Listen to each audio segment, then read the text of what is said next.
নেবেন না।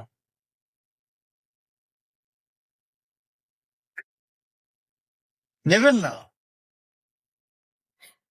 আমার প্রিয়ার প্রিয় বস্তু আমি, তাই না?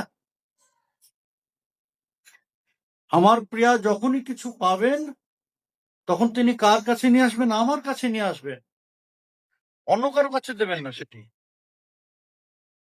যদি সেটা করেন যে অন্য কারো কাছে চলে গিয়েছেন, অন্য কাউকে দিলেন, বলে না লাইন খেলছে, প্রিয়া নয়,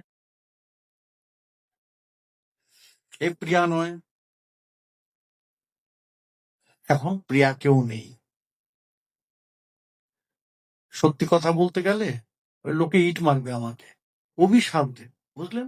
উঠে দাঁড়িয়ে গালাগাল করবে, কিন্তু বাস্তব কথা। প্রিয়া এখন কাউকে বলাই যায় না, কারণ সকলেরই দুটো অভিমুখ আছে। যে আমাকে ভালোবাসে সে ভাবছে যে আমি শুধু তাকেই ভালোবাসি, তা তো নয়, আমার কয়েকটা অভিমুখ আছে। যেদিকে ভালো লাগবে সেদিকে আমি যাব। যাকে ভালোবাসিস তারও কতগুলো অভিমুখ আছে। ও আমাকে ভালো ভালো গিফট দিলে তাহলে আমি ওর কাছে যাব। মোবাইলে রিচার্জ না করে দিলে ব্লক, নাম্বার ব্লক হয়ে যায়। সুতরাং প্রিয়া এখন কেউ নেই। প্রিয়ার স্বভাব কি? একমুখী ভাব। প্রিয়ার প্রধান স্বভাব হচ্ছে একমুখিতা। প্রিয়া প্রিয়কে ছাড়া, প্রীতমকে ছাড়া আর কিছু জানেন না। ভক্তি দেবী তেমন। আর তিনি যদি সত্যিই তেমন হন, তাহলে তিনি তো, আমি যখন তাকে আশ্রয় করব, তিনি তো আমাকে অন্য কোথাও নিয়ে যাবেন না, শ্রীহরির কাছেই আমাকে নিয়ে যাবে, তাই না? তাহলে ওই শব্দগুলো শাস্ত্রগত বিচারে ভুল। শিব সাধক, কালী সাধক, নট ভক্ত।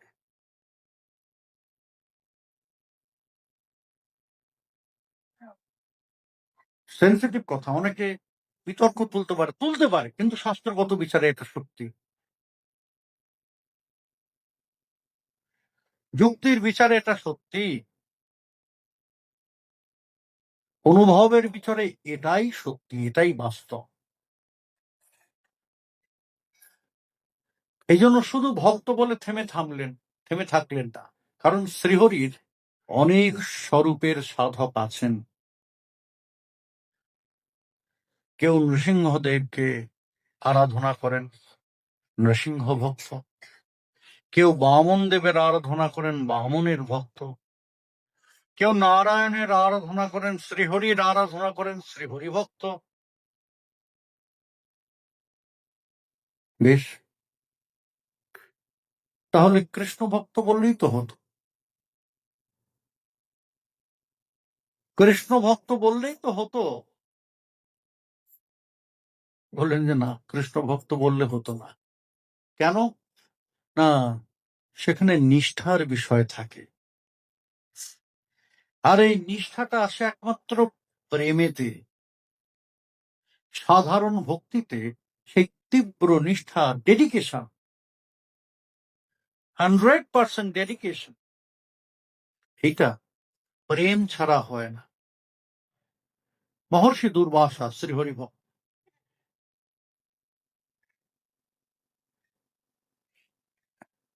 তিনি যখন মহারাজ অম্বরীশকে সে পরীক্ষা করতে গেলেন, পরীক্ষা নয়, হঠাৎ করে উপস্থিত হয়েছেন।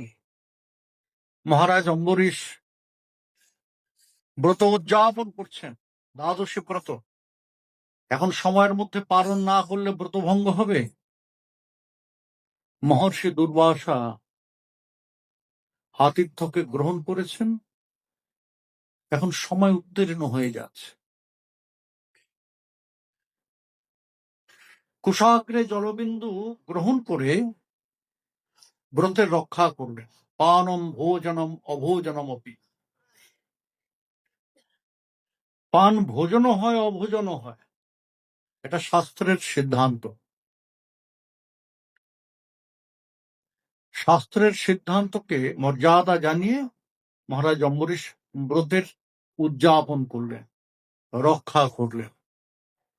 কিন্তু মহর্ষি দুর্বাসা তিনি তো প্রচন্ড কবি, উগ্র স্বভাব। বললেন যে কি আমার অমর্যাদা, যার তপ প্রভাবে অনন্ত কোটি বিশ্ব ব্রহ্মাণ্ডে ব্রহ্মাণ্ডের সকলে থরথর করে কাঁপে, আর তুমি এক তুচ্ছ মহারাজ, তুমি আমাকে অমর্যাদা করার সাহস করো। এক ক্রেতানল পুরুষের সৃষ্টি করলেন জটা ছিন্ন করে, আদেশ করলেন যাও এই দুর্বিনীতকে এখনই সংহার। মহারাজ অম্বরীশ শ্রীহরির শরণ নিলেন, বলেন যে প্রভু আমি তো অপরাধ করেছি, বৈষ্ণব চরণে অপরাধ করেছি। এখন এই কৃতানল পুরুষ আমাকে সংহার করবে, তারপর জানি না কোন কর্মদেশে কোন জনিতে আমার জন্ম হবে, আমার জানা নেই। তবে একটা প্রার্থনা আছে, কি এ মানব পশু পাখি খুলে জন্মে, অথবা কীট পতঙ্গে করম বিপাকে গতাগতি পুনঃ পুনঃ মতিরহু তুয়াপর সঙ্গে। প্রভু যেখানেই যাই না কেন আমার কোনো আক্ষেপ থাকবে না, কারণ দেহ লাভ করবো তো আমার কর্ম অনুযায়ী। হতে পারে আমি কোনো কৃমিকীট হয়ে জন্ম নিলাম, হতে পারে আমি কোনো পাখি হয়ে জন্ম নিলাম, পশু হয়ে জন্ম নিলাম, অথবা কোনো বৃক্ষ লতা গুল্ম, যে কোনো জন্ম আমি পেতে পারি, আমার কর্ম বিপাক। কিন্তু আমার কোনো আক্ষেপ থাকবে না প্রভু, শুধু একটাই প্রার্থনা, এই যে এখন যেমন মনটা আমাকে দিয়েছ, সদা তোমার চিন্তা করে, হ্যাঁ হ্যাঁ, ওই যেখানেই আমি জন্ম নিই না কেন সেখানে থেকেও যেন আমার মনটা এমন ভাবেই তোমার চিন্তনে ডুবে থাকে সদা, আর কিছু চাই না। এখন ভগবান তো তার এই বাসনাকে পূরণ করার জন্য দাঁড়িয়ে নেই। আরে আমার ভক্তের প্রতি কে করছে, সুদর্শনকে আদেশ করলেন যাও অম্বরীশকে কে ক্ষতি করার চেষ্টা করছে তাকে সংহার করো, যাও যাও রক্ষা করো আমার ভক্তকে।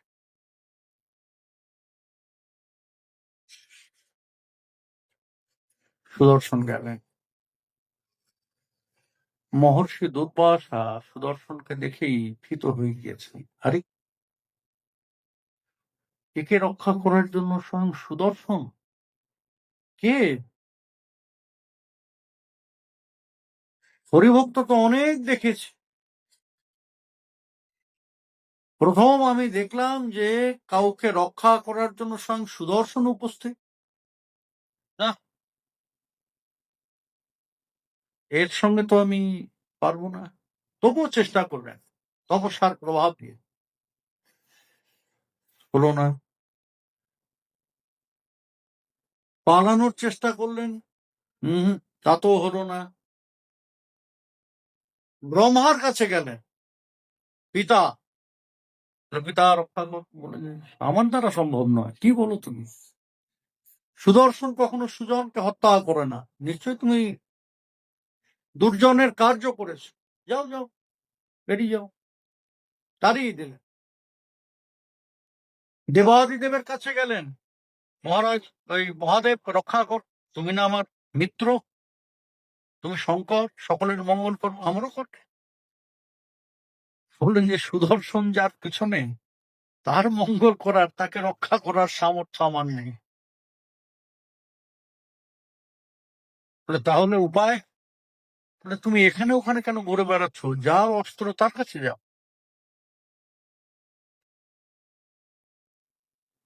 এবার গেলেন দুর্বাসা শ্রীহরির কাছে।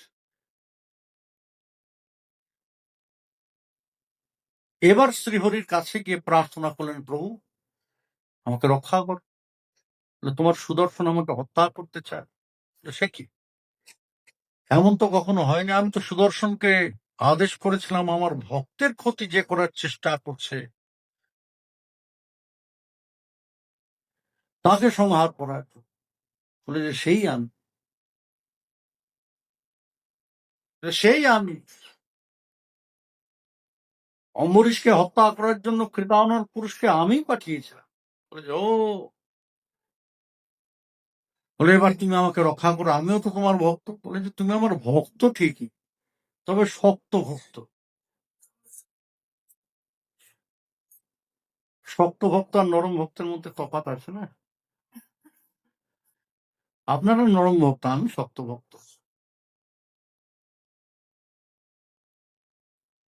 শক্ত ভক্ত কারা? বললেন যে যাদের ওই অহংকার আছে, সাধনের অহংকার আছে, প্রভাবের অহংকার আছে, পাণ্ডিত্যের অহংকার আছে, এরা হচ্ছে শক্ত ভক্ত। আর নরম ভক্ত কারা? বলেন যে যাদের এই সব কিছু থাকার পরও পাণ্ডিত্য আছে, প্রভাব আছে, শৌর্য আছে, সবকিছু থাকার পরও তারা বিনীত, যেমন অম্বরীশ। ওই কৃতানল পুরুষের সঙ্গে অম্বরীশ নিজে যুদ্ধ করতে পারতেন, তিনি মহাবীর, করেননি। তার শ্রেষ্ঠ শ্রেষ্ঠ মহারথীদের আদেশ করতে পারতেন যে যাও একে বদ্ধ কর, করেন। কেন? ওই যে নরম ভক্ত বলেন যে না না, ব্রাহ্মণের মর্যাদা করতে আমার প্রভু নির্দেশ দিয়েছেন, সুতরাং ব্রাহ্মণের অভিশাপ ও আশীর্বাদ নিশ্চয়ই আমার ভালোর জন্যই তিনি করেছেন। প্রভুর স্মরণ নেই, প্রভুকেই স্মরণ করলেন, তার থেকে রক্ষা পাওয়ার জন্য নয়, পরের জন্য। এরা হচ্ছে নরম ভক্ত। তুমি ভক্ত ঠিকই, তবে শক্ত ভক্ত। দেখো অম্বরীশ, সে কৃতানল পুরুষকে দেখেই সে কোনো চেষ্টা করেনি, সাথে সাথে আমাকে স্মরণ। আর তুমি সাক্ষাৎ সুদর্শনকে দেখার পরেও নিজে বাঁচার চেষ্টা করেছো, অপরের সাহায্য নেওয়ার চেষ্টা করেছো, ব্রহ্মার কাছে গেছো, মহাদেবের কাছে গেছো, এরপর নিজের বুদ্ধি জাগ্রত হয়নি, মহাদেব বলেছেন, তারপর তুমি আমার কাছে এসে, এরপরেও তুমি আমাকে আমার ভক্ত বলো।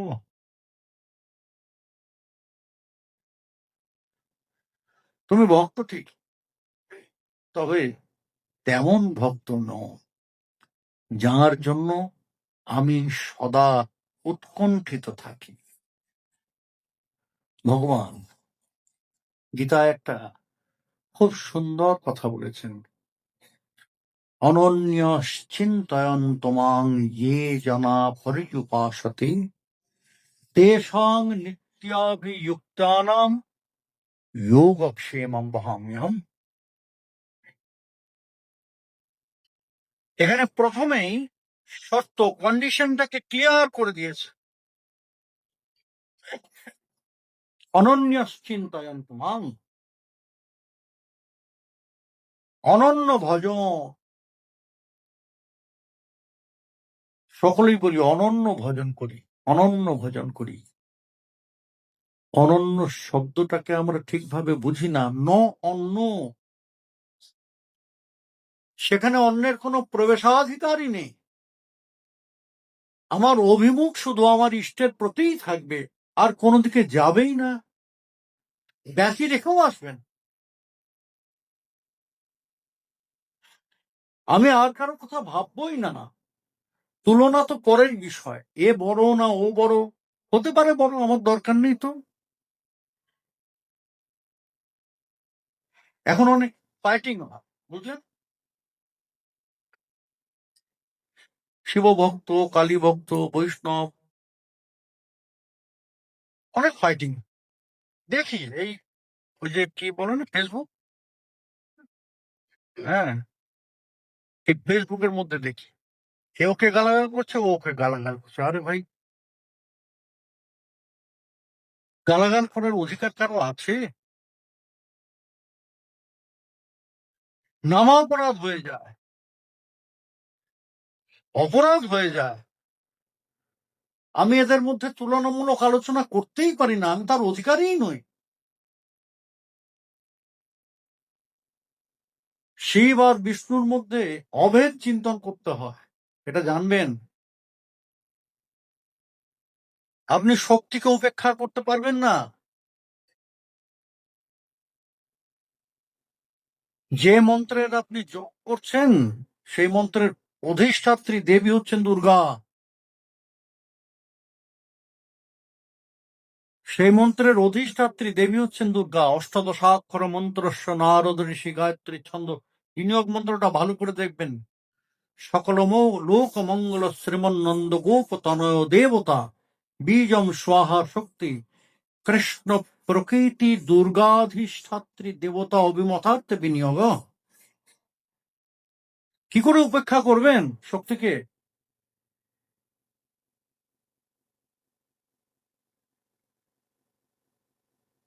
পরমা বৈষ্ণবের কৃপা না হলে ভক্তি এমনি জাগ্রত হবে? হবে না। এই ভেদাভেদ গুলো করবেন না। ধামের বিচার করতে নেই, ইষ্টের বিচার করতে নেই, অনন্য মনা হতে হয় ইষ্টের প্রতি। তিনি শ্রেষ্ঠ, বেশ শ্রেষ্ঠ তিনি। শিববর, বেশ শিববর, কিন্তু আমার ইষ্ট, আমার প্রভু, আমার কৃষ্ণ, আমার গৌর, আমি তাকে ছাড়া যে আর কিছু জানি না।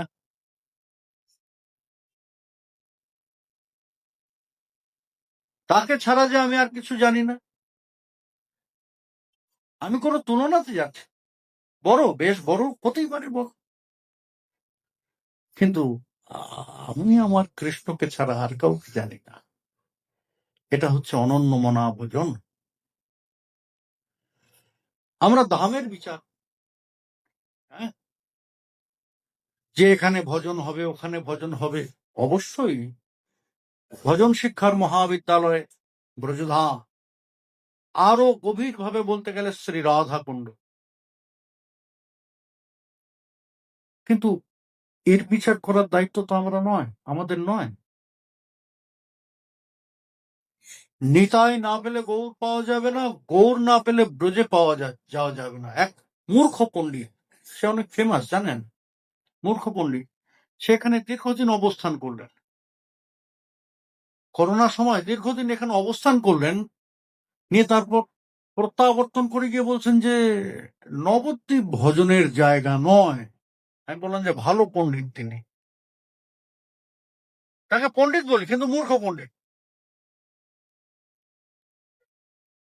কত বড় ধৃষ্টতা তার! সে চিন্ময় ধামকে বলে যে নবদ্বীপ ভজনের জায়গা নয়। আরে, বর্তমান নবদ্বীপের পদ ভজনের শিক্ষা দেয়, আপনি মাথা উঁচু করে চলতে পারবেন না।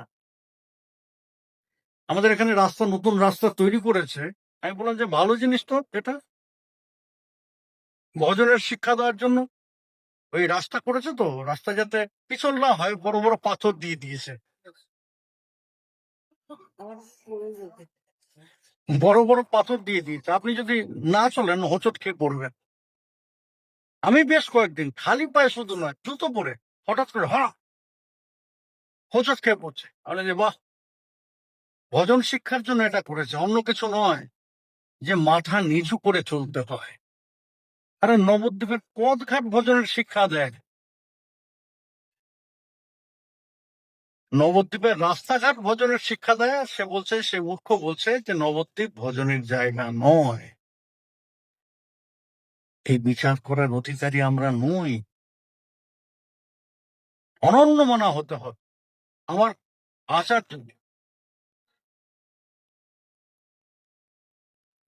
আচার্যদেব তিনি বলতেন যে, কতবার বলেছি জেঠু, প্রবাদ নিশীথ কুমার গোস্বামী,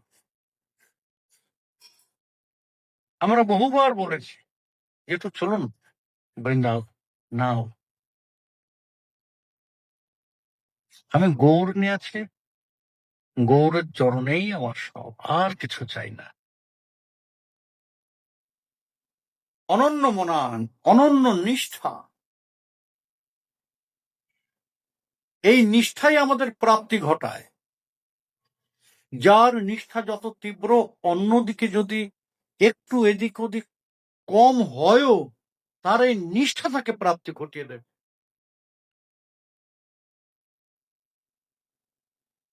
এই নিষ্ঠা তাকে প্রাপ্তি ঘটিয়ে দেবে।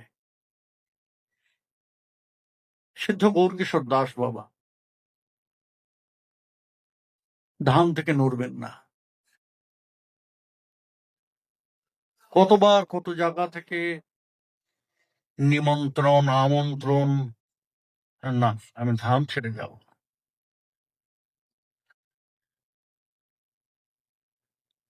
একবার একটু স্নেহের মানুষ তার বিশেষ ওই অনুরোধে, না যেতেই হবে, না যেতেই হবে বাবা, যেতেই হবে, বেশ যাবো, বেশিক্ষণ থাকবো না কিন্তু। গেলেন কোথায়? গঙ্গার ঠিক অপর পারে। গৌরকিশোর দাস বাবা গঙ্গার ঠিক অপর পারে গেলেন। সেখানে সম্পূর্ণ দিবসও থাকতে হবে না তাকে, সেই দিনই ফিরে আসবেন। একটা পোটলা কাজ ছাড়া করছেন না, এইটুকু একটা পোটলা কিছুতেই কাজ ছাড়া করছেন না। কতজন বলছে যে বাবা এই পোটলাটা তুমি বলছো কোনো দাও না, না না, একবারে বুকের মধ্যে জড়িয়ে ধরে রেখেছেন পোটলাটি। বাবা কি আছে এই পোটলার মধ্যে? অনেক অনুরোধ উপরোধের পরে বাবা বলছেন যে দেখ, এর মধ্যে না নবদ্বীপের রজ আছে, এর মধ্যে না নবদ্বীপের রজ আছে। আমি তো জানি না আমার পরমায়ু আর কতটুকু বাকি আছে। যদি আমার এখানে আমার পরমায়ু অন্ত হয়ে যায়, আর কয়েক মুহূর্ত পরে, আর 1 ঘন্টা পরে যদি আমার পরমায়ু অন্ত হয়ে যায়, এই রজটাকে ছড়িয়ে দিয়ে সেখানে আমার দেহটাকে দিবি। হ্যাঁ, রজের বাইরে, নবদ্বীপের বাইরে যেন আমার দেহ না যায়। রজ সাথে করে নিয়ে গেছেন কয়েক ঘন্টার জন্য। নিষ্ঠা, এই নিষ্ঠাই প্রাপ্তি ঘটায়। ভজনের প্রতি এই নিষ্ঠা যদি না থাকে, ইষ্টের প্রতি এই নিষ্ঠা যদি না থাকে, গুরুর প্রতি এই নিষ্ঠা যদি না থাকে, যত কিছুই করি না কেন আমরা, লক্ষ লক্ষ নাম জপ করি না কেন আমরা, কোনো কাজে আসবে না, কোনো কাজে আসবে না। এটা ধ্রুব সত্য, জানবেন। গুরুর প্রতি যার তীব্র নিষ্ঠা আছে, শ্রী শ্রী গুরু নির্যান মহামহোৎসবে, এই যে আজকে সকালবেলা সত্যি আমি একটু ধামেশ্বর মন্দিরে গিয়েও একটু আমার ইয়ে হয়েছিল। কীর্তনে সকলে আমরা, এই যে প্রভাতী নগর কীর্তনে বারবার ঘুরে ঘুরে বলতে হচ্ছে, যারা সকলে বলো হরিনাম করো।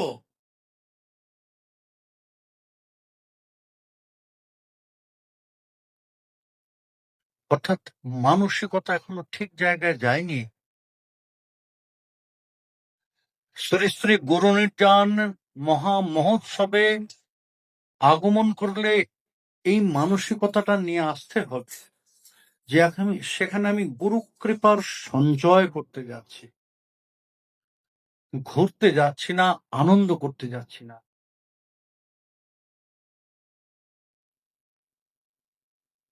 সেবা বুদ্ধি, আনুগত্য এবং নিষ্ঠা, এই 3টে বিষয়কে রাখতে হবে।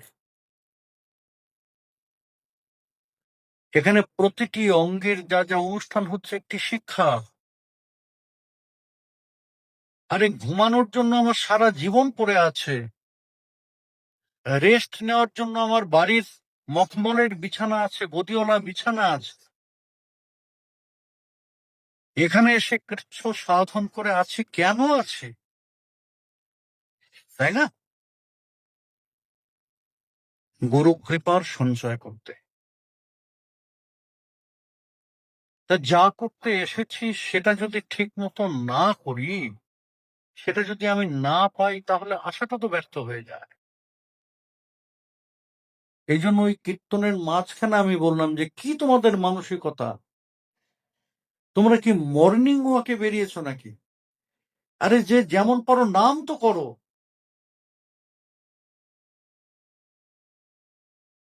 প্রতিটি অঙ্গের যে অনুষ্ঠানগুলি হচ্ছে সেগুলো এক একটি শিক্ষা, সেই শিক্ষাটাকে আত্মস্থ করো, গ্রহণ করো। প্রত্যেকটি বিষয়ের মধ্যে থেকে একটি শিক্ষা আছে। এটাও সেবা, এটাও সেবা। এই যে স্মরণ করছি, শ্রবণ করছি, জানবেন যে এটাও একটা সেবার অঙ্গ। সুতরাং এই নিষ্ঠা, এই বুদ্ধি, এই আনুগত্যটা না থাকলে সেই কৃপার সঞ্চয় হয় না, ভগবত দৃষ্টিকে আকর্ষণ করা যায় না। এই যে গতদিন ভক্তির কথা বলতে গিয়ে হলো কি, শ্রীকৃষ্ণ পর্ষিণী চর্ষা, ভক্তিদেবের সেই সামর্থ্য আছে যে ভগবানকে আকর্ষণ করে জোরপূর্বক, ভগবান যদি মনেও করেন যে না আমি যাব না, ভক্তিদেবের সেই সামর্থ্য আছে যে জোর করে আনতে পারে। এখন ভক্তিদেবী করবেন কেন? কে আমি? আমার জন্য ভক্তিদেবী সেটা করবেন কেন? অর্থাৎ আমাকে তেমন কিছু করতে হবে, তার প্রতি সেই নিষ্ঠা রাখতে হবে, তাই না? তার প্রতি আমার যদি সেই নিষ্ঠা না থাকে, তিনি আমার জন্য ওই ভগবত আকর্ষণ করে আনয়ন করবেন? করবেন না। আগে ভক্তিদেবের দৃষ্টি আকর্ষণ করতে হবে, তার প্রতি নিষ্ঠা। আমাদের তো সেই নিষ্ঠা নাই, আমাদের সেই নিষ্ঠা নেই। আমরা প্রণাম করি না, আমরা প্রমাণ করি। আমরা যে প্রণাম করি, সেটা আমাদের প্রণাম হয় না, প্রণতি হয় না, প্রমাণ করি যে তোমাকে ভুলিনি আমি। এই জন্য দেখবেন এইখান দিয়ে মদন মোহন মন্দিরের রাস্তা দিয়ে কেউ যাচ্ছেন হয়তো, আরে মন্দির তো, প্রণাম করতে হবে। কিভাবে প্রণাম হচ্ছে? এই যে নাক পর্যন্ত যায় না, আগে নাক পর্যন্ত যেত না। এটা প্রণাম নয়, এটা প্রমাণ যে আমি ভুলিনি তোমাকে। আরে ঠাকুর প্রমাণ নেওয়ার জন্য দাঁড়িয়ে নেই। আমি তুচ্ছ কীটাতি কীট, তাকে প্রণাম করলাম কি না করলাম তাতে তার কিছু যায় আসে, কিচ্ছু যায় আসে।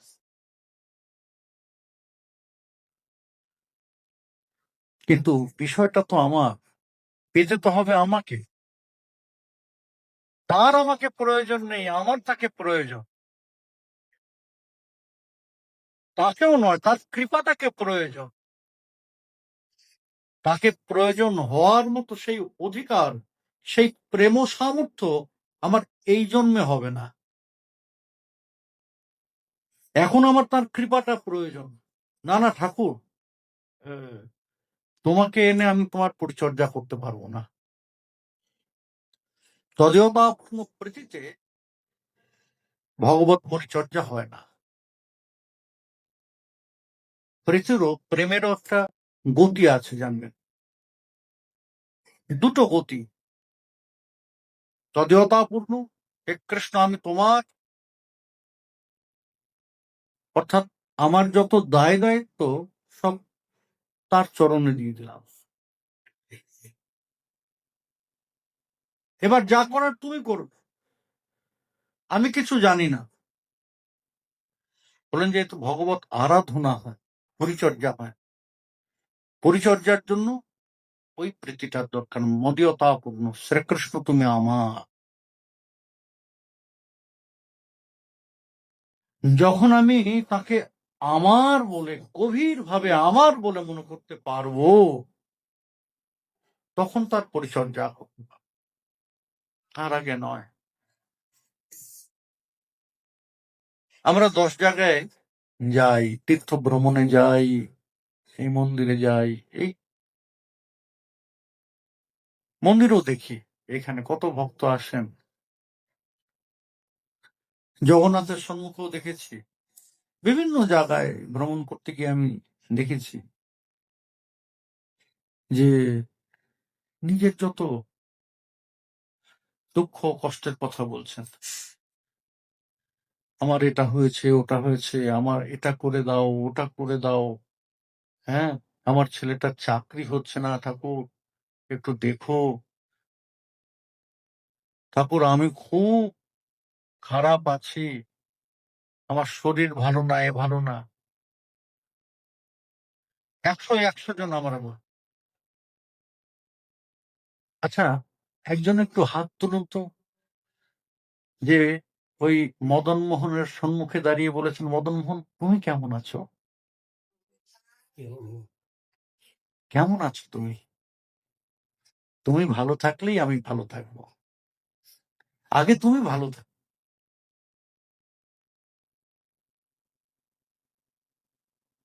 কেউ নেই। এটা আমাদের স্বভাব, আমাদের দায় দায়িত্ব, যত বোঝা তার কাঁধে চাপিয়ে দেওয়া।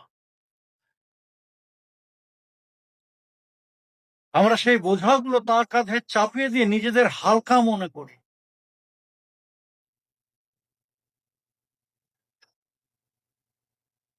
প্রেম হবে না এতে। তার সাথে প্রেমের খেলা খেলতে হলে তার বোঝা নিজেকে নিতে হবে। তুমি আমার, তোমার খেয়াল আমি রাখবো, তোমার পরিচর্যা আমি করবো।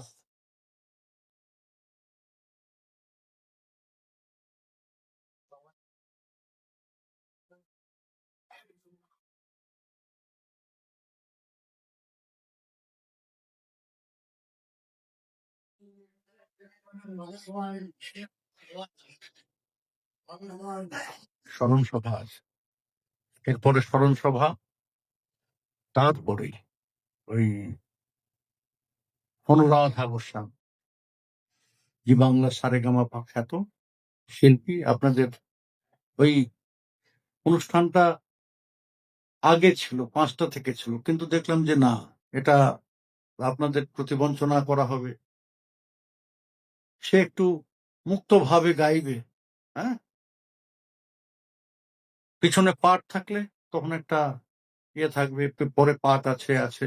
রাস রাতেই হয়, মধ্যরাত্রে হয়। আর রাস করবে অঞ্জন উপাধ্যায়, তার যত রাত হয় তত ভালো। রাস যত রাত হয় তত ভালো। রাসলীলা রাতেই তো হয়েছে, সন্ধ্যায় তো হয়নি। রাসলীলা হয়েছে, সন্ধ্যায় হয়েছে। ভগবান ও পিতা রাত্রে শারদোৎফুল্ল মল্লিকা অবিস্মরন্তং মনশ্চক্রে যুগমায়ামুপাস্তা পূর্ণচন্দ্রের শোভা দর্শন করছেন বৃন্দাবন নির্জন, অর্থাৎ মধ্যরাত।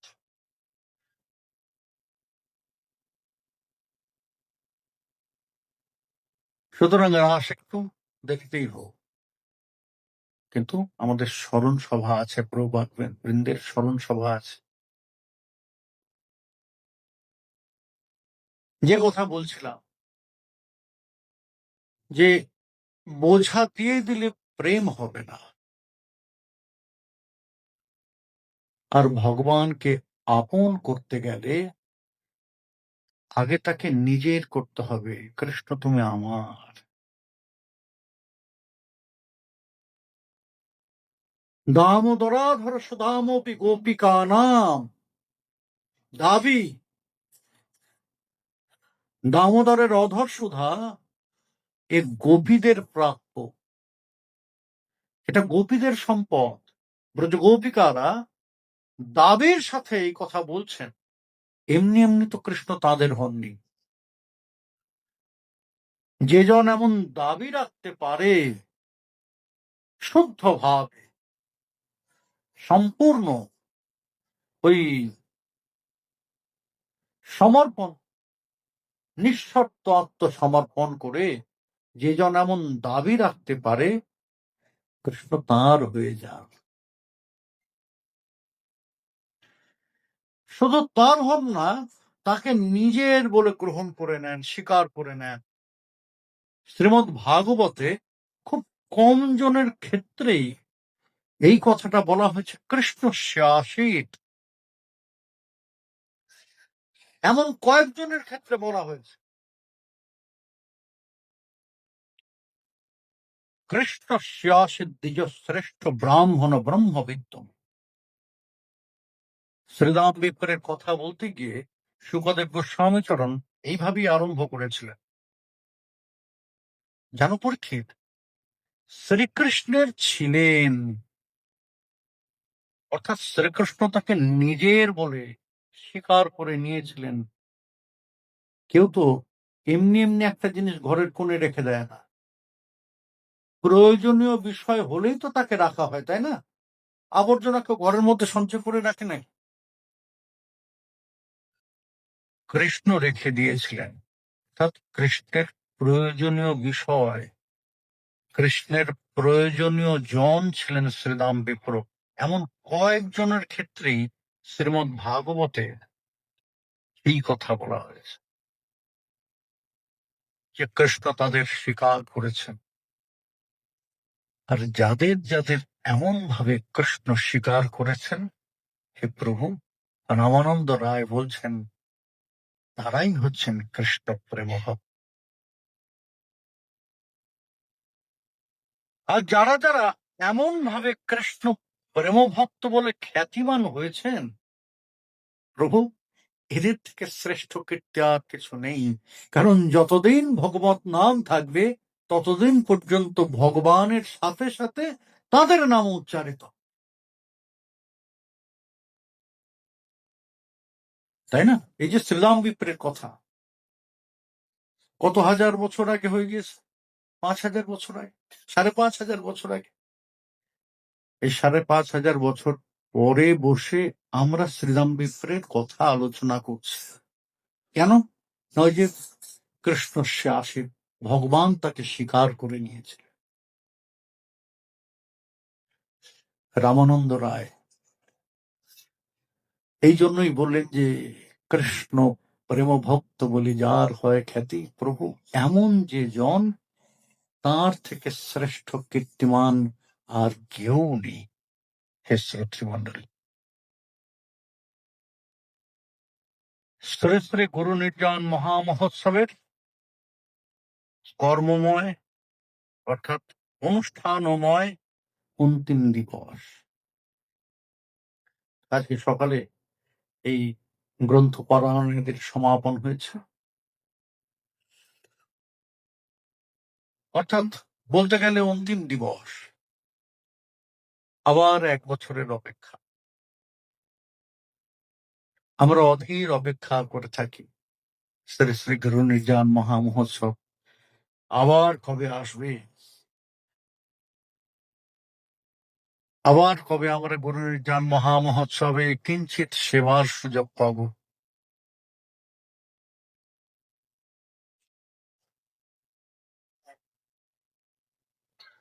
সেই অন্তিম দিবসে বসে সকলের জন্য গুরুবর্গের চরণে, ইষ্ট চরণে সকলের সার্বিক মঙ্গল কামনা করি, সকলের ভজন কুশল কামনা করি। গুরু নির্যান মহামহোৎসবে যারা কর্মী বৃন্দ আছেন সকলকে আপনারা কুণ্ঠ আশীর্বাদ করবেন। তাদের সকলকে সামনে দেখা যায় না, কিন্তু তাদের অবদানকে অস্বীকার করার উপায় নেই। গুরু নির্যান মহামহোৎসব সুন্দর গতিতে এগিয়ে চলে এই তাঁদের ওই একনিষ্ঠ সেবাতে। যে ভান্ডার ঘরে গৌর গোবিন্দ আছে, সেই গৌর গোবিন্দের সঙ্গে আরো যারা আছে, আকাশ টাকাশ যারা আছে, অফিসে আমার টুলুবুলু দিয়ে আছে, যারা এখানে সারাদিন বসে থাকেন, কীর্তনাঙ্গে লিপু আছে, এই যে জিষ্ণু আছে,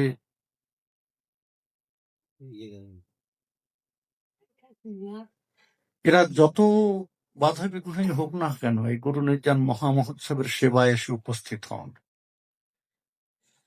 আর সেবা করেন। তারা প্রাপ্তির অপেক্ষা না রাখি, কারণ তখন কি প্রাপ্তি হবে না হবে সেই চিন্তা করার সময় বা সুযোগও থাকে না। সুতরাং তাদের অকুণ্ঠ আশীর্বাদ করবেন। গুরুচরণে তাদের সকলের সার্বিক মঙ্গল কামনা করি। আগামী দিন ওই নিশান্ত লীলা কীর্তন, কুঞ্জভঙ্গ লীলা কীর্তন করবে শান্তিরাম মুখার্জি। শান্তিরামই পড়ে প্রত্যেক বছর। শান্তিরাম মুখার্জি এই যে বসে আছে, এ করবে কুঞ্জভঙ্গ লীলা কীর্তন, আর তারপরে মহানগর সংকীর্তন। যেমন আপনারা প্রত্যেক দিন এই প্রত্যেকটা অনুষ্ঠানে অংশগ্রহণ করেছেন, ঠিক তেমন ভাবে সকলে সেই মহানগর সংকীর্তন, সেই মহাযজ্ঞের পূর্ণাহুতি বলতে গেল সমস্ত যজ্ঞে অবস্থান করলেন, আর পূর্ণাহুতির সময় যদি উপস্থিত না থাকেন, তাহলে যজ্ঞের যে ফলভাগটা তার থেকে বঞ্চিত থেকে যেতে হয়। আর সংকীর্তন পিতা শ্রী গৌরচন্দ্রকে সন্তুষ্ট করতে হলে ওই পুত্রকে আশ্রয় করতে হয়। যে বলছিলাম না কালকে, যে নিকটের জনকে ধরলে তাহলে শ্রেষ্ঠ জনকে সহজে পাওয়া যায়। গৌর সুন্দরকে ধরতে হলে ওই সংকীর্তনকে আশ্রয় করতে হবে। তা আগামী দিন সকাল 10টায় মহানগর সংকীর্তন, সকলকে আমি সাদর আমন্ত্রণ জানাই। প্রার্থনা নয়, আমন্ত্রণ। কাজটা আপনাদের, প্রাপ্তি আপনাদের হবে, আমার নয়। আমার প্রাপ্তি হবে না কিছু, আমার প্রাপ্তি আমি যা করবো তাতে হবে, কিন্তু আপনাদের প্রাপ্তি আপনাদের সুনিশ্চিত করতে হবে। নিয়ে যাওয়াটা, সেই জন্য সকলকে আবার মনে করিয়ে দিই, সকাল 10টার সময় এই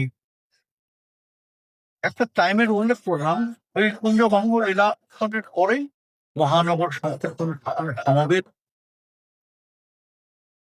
আমাদের শ্রীপাঠে এখানেই বিশ্রাম, এবারের মতো বিশ্রাম। আবার আমরা আগামীবার এই শ্রীপাঠে মিলিত হব, আবার আস্বাদন করব গৌর গোবিন্দ কথা।